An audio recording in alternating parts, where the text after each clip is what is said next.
Che cosa si nasconderà sotto questo strofinaccio? Eccolo qua.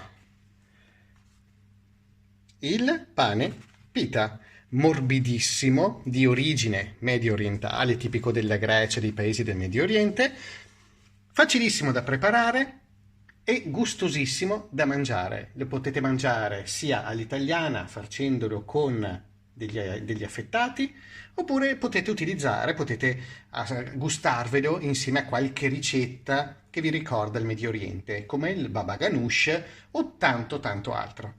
Vediamo insieme come preparare in maniera semplicissima questo ottimo pane pita.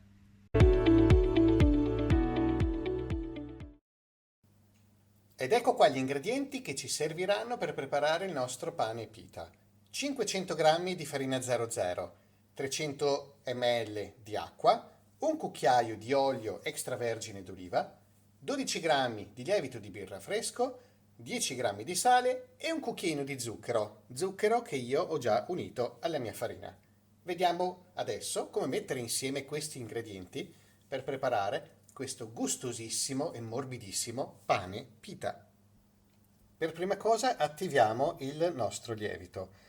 Mettiamo un po' dell'acqua che avevamo pesato in un contenitore, acqua preferibilmente temperatura ambiente o leggermente tiepida, sicuramente non da frigo, altrimenti bloccate la lievitazione, e andiamo a sbriciolare il nostro lievito di birra fresco. Aiutandoci con un cucchiaino lo facciamo sciogliere un pochino. Perfetto. Lo lasciamo qui per qualche minuto finché prepariamo gli altri ingredienti per l'impasto. Per impastare il vostro pane pita potete utilizzare o una planetaria con il gancio oppure impastare direttamente a mano. Io per comodità e per velocizzare un po' le operazioni utilizzerò la planetaria. Ecco qua, andiamo a versare la nostra farina, il cucchiaio di olio extravergine d'oliva e l'acqua nella quale ho fatto sciogliere il mio lievito di birra. Vi ricordo che con la farina io avevo già aggiunto anche il mio cucchiaino di zucchero. Aggiungo un pedino d'acqua, di quella che abbiamo tenuto da parte, e cominciamo ad impastare.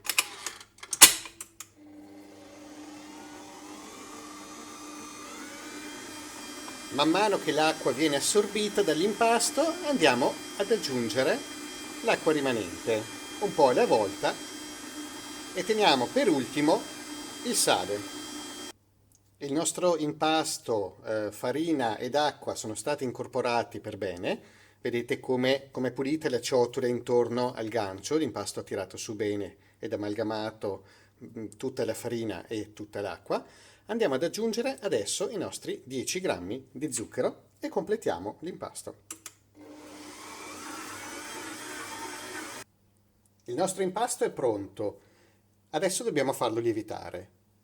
Ho unto leggermente con dell'olio extravergine d'oliva questo contenitore dove andrò ad adagiare il mio impasto per la lievitazione.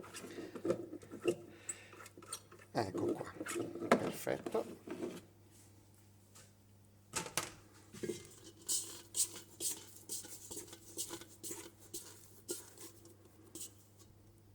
Ok.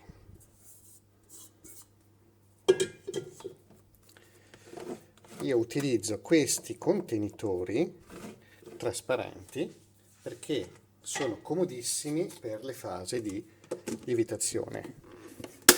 Si chiude, ricordatevi di coprire comunque con della pellicola trasparente oppure chiudere con un coperchio il vostro contenitore perché l'aria va a limitare e danneggiare la lievitazione.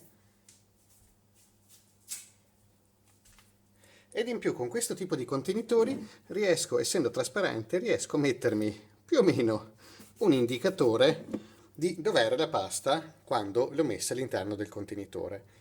Sarà un po' più facile per me capire quando il volume della pasta sarà raddoppiato. A seconda delle temperature esterne, se d'estate logicamente la lievitazione, il raddoppio della pasta sarà sicuramente più veloce, potrebbero volerci da un'ora a 2 ore, indicativamente. Comunque dovete sempre osservare l'impasto che deve raddoppiare, indipendentemente dal tempo. L'impasto del nostro pane pita è raddoppiato, adesso non dobbiamo fare altro che estrarlo dal contenitore e metterlo su una spianatoia leggermente infarinata.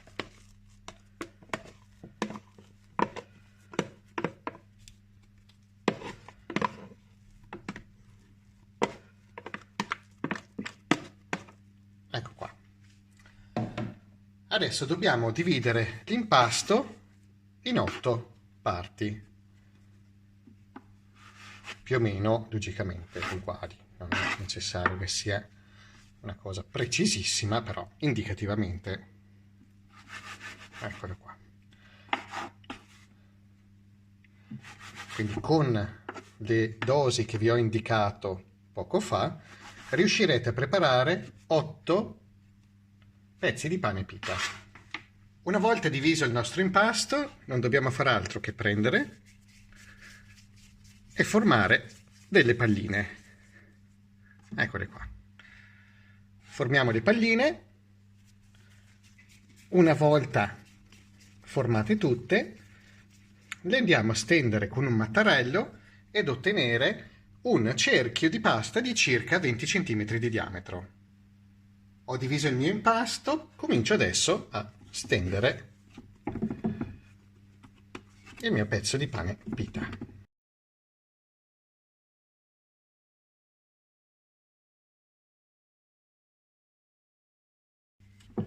Ci siamo, una ventina di centimetri di diametro più o meno.